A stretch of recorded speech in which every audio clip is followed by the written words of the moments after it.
Assassinat de Martinez Zogo, Justine Dan, directeur des opérations à la DGRE, déballe tout le journaliste, serait mort au sous-sol d'un immeuble à Yaoundé. L'enquête sur l'assassinat du journaliste Martinez Zogo suit son cours.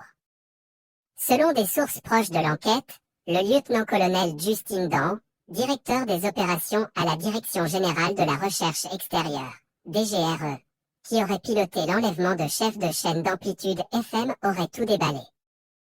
Ci-dessous la publication du lanceur d'alerte Boris Berthold. Hier je révélais déjà aux Camerounais que Dan était en prison dans les cachots du CED et aussi que son patron Echo s'y trouvait. Ce matin, ma source très proche du dossier vient de me livrer les premiers éléments croustillants de l'audition de Dan. Que s'est-il donc passé? Acte 1.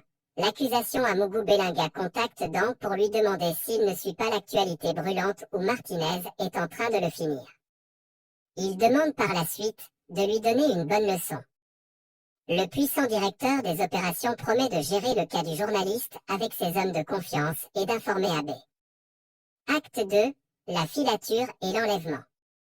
Une fois la promesse faite, l'équipe de Dan va étudier les habitudes du Martinez pendant une semaine avant de lui mettre le grappin dessus ce jour fatidique que nous connaissons tous. Une fois enlevé, Dan ordonne qu'on le moleste, l'effraie et le torture pour qu'il retienne la leçon. À l'issue, il contacte le Zonloa qui demande, pour satisfaire son orgueil démesuré, qu'on l'emmène au sous-sol de l'immeuble Cannes. Il m'a dit qu'il voulait lui foutre un coup de pied dans la gueule, déclare Dan. Acte 3. La torture et la sentence de mise à mort. Sur les lieux du rendez-vous, qu'on ne sait pas encore funèbre, AB assène effectivement un coup de pied à Zogo accompagné de 2 coups sur la tête avec une barre de fer en demandant « Tu vas encore t'en prendre à nous ?» Tu voulais me voir à la poste, non? Me voici. Idiot, on a demandé à Martinez de s'excuser mais il a refusé, déclare Dan très calme. Pas satisfait, le Zonloa ordonne à ses complices de le torturer jusqu'à ce qu'il se fasse dessus, comme ça on saura qui est le plus fort. Par décence, je ne vais pas vous dire ce qu'on lui a fait, c'est inhumain. Martinez s'est donc fait dessus, AB est satisfait et lance un appel. Il a appelé le ministre Laurent Esso pour dire que c'était bon, et qu'il pensait que plus jamais Zogo n'allait s'en prendre à eux. À ce stade, Martinez aurait peut-être eu la vie sauf point mais impassible à l'autre bout du fil, Esso demande si on ne se souvient pas de Paul Chouta. Avant de conclure, fais-le taire à jamais. Martinez venait d'être condamné à mort sans procès. Acte 4, morte et abandon du corps à Ebogo. Après la sentence, AB se tourne vers Dan et lui dit froidement « Fini le travail ».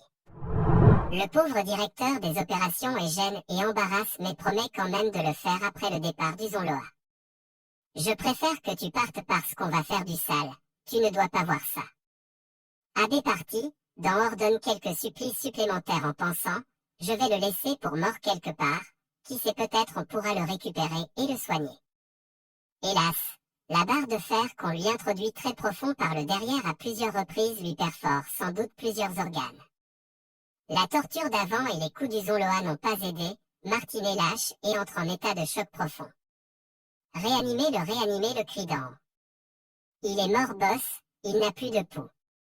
Il est mort boss, répond le chauffeur maître de la torture.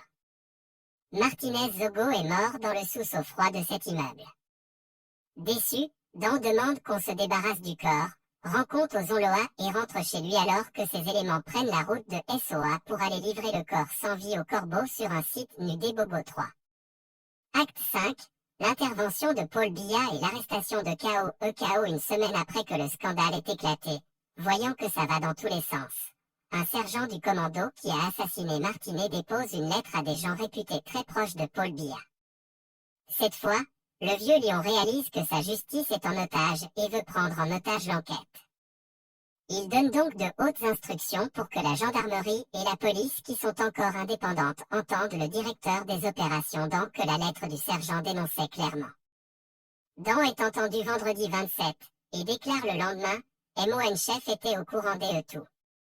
Il m'a demandé de continuer. » Voilà la dénonciation qui met KO dans la sauce bouillon de la tourmente. Quant au sergent qui a vendu tout le monde, il donne les noms d'autres personnels de la DGRE qui ont participé à l'affaire, et obtient des garanties pour être affecté en Europe et recommencer sa vie. Ainsi va la République.